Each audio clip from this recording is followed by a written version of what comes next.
I could see Annette Bening playing Alice. Sometimes I even hear her voice when I'm reading the lines. And I better not think of it too much or it'll intimidate me. I think Paul Giamatti. I also think Louis C.K. could do a good job at this part, too. He does dramatic roles, too, and he can be quite good at it. When I think of the character of Daryl, I automatically go to the birdcage, and I think of Nathan Lane. And I know that the part originally wasn't written for a male, it's a female role. So that's probably why I'm thinking, Nathan Lane, or maybe even, Mrs. Doubtfire type of thing going on. I think just Jon Stewart.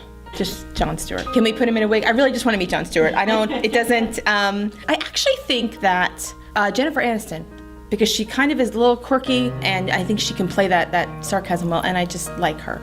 And originally I had thought that a young Robert Downey Jr.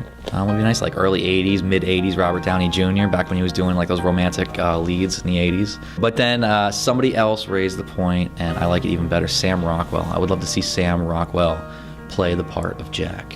I would be interested in seeing Dakota Fanning play this role, mostly because I haven't seen her do anything in years, and I would love to see her on film again.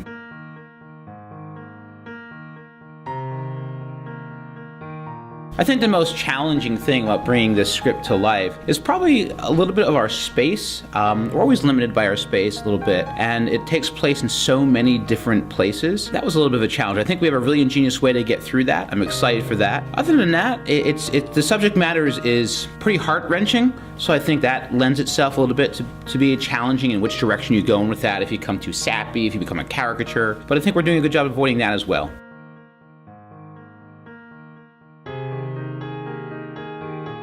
Not giving up.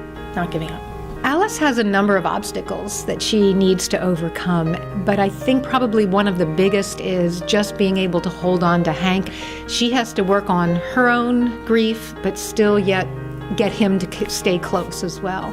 I think Sammy's biggest obstacle is her relationship with her father. She and Hank are not seeing eye to eye. That was the case before Jack's death, and that just got increased. Daryl's biggest obstacle is the fear of being needed at a time where a friend is not even reaching out. You know what I mean? Now it's okay, you need to get showered, you need to get out of bed, you need to get out of the apartment, live. His acceptance of the loss, he has to learn to accept it and to move on and live with the memory.